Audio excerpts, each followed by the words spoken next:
Her brother is far better known, his books widely circulated, and although fewer people know her name, Annie Smith made a significant contribution in the early days of Adventism. She was a gifted writer, poet, and editor, and 10 of her hymns appeared in the 1941 edition of the church hymnal and 4 in the current edition today. She was born into a family with 3 other brothers here in West Wilton in this house today named the Smith Tavern. It would also be the home that she would unfortunately die in at the age of 27.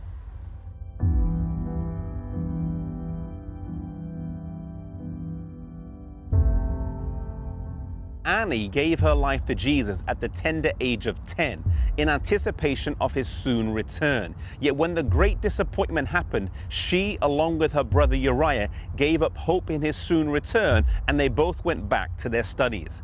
Annie was intellectually gifted and received a place at the Charlestown Female Seminary here in Boston, where she spent several years. Her mother Rebecca was still a believer, and one day Joseph Bates came to town and mentioned that he would be in her area.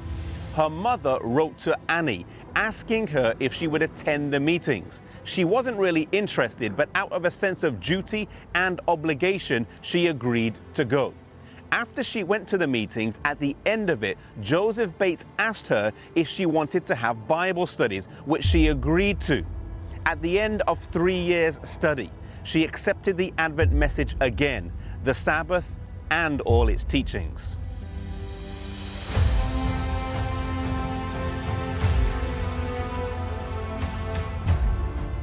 At the time, Annie had a lucrative job offer to work as a teacher for $1,000 a year, an extraordinary amount at the time, though she had not accepted it.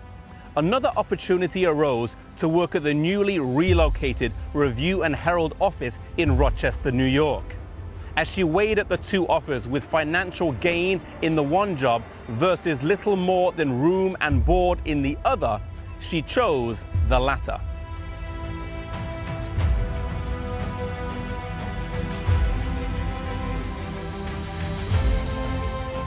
Here in Rochester, she worked diligently and soon proved herself as a capable hand in the office. She worked as a copy editor, but also at times she was the acting editor. With James White away often, she would sometimes fill in for him, remarkable considering her young age, and would ensure that the magazine could now have a regular publishing schedule. Previously, with James White's busy speaking itinerary, the magazine wasn't always so regular and consistent in its distribution, but now with Annie there, things changed for the better.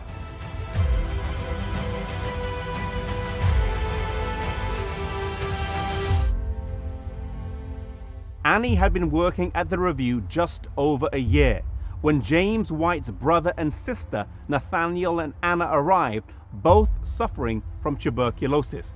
Maybe due to the close proximity that they were living in, Annie contracted the disease and went home to live with her mother in November of 1854. All the treatments that she tried didn't work. Ellen White sent $75 of her own money to help, but nothing seemed to work. Annie finished this book of poems here, entitled Home Here and Home in Heaven, 10 days before she died. The last poem she wrote reads, "Oh, shed not a tear over the spot where I sleep, for the living and not the dead ye may weep. Why mourn for the weary who sweetly repose, free in the grave from life's burdens and woes?" Annie lived a life of sacrifice, dedication, and commitment. She gave up a prosperous career to work for the church in return for very little financial gain.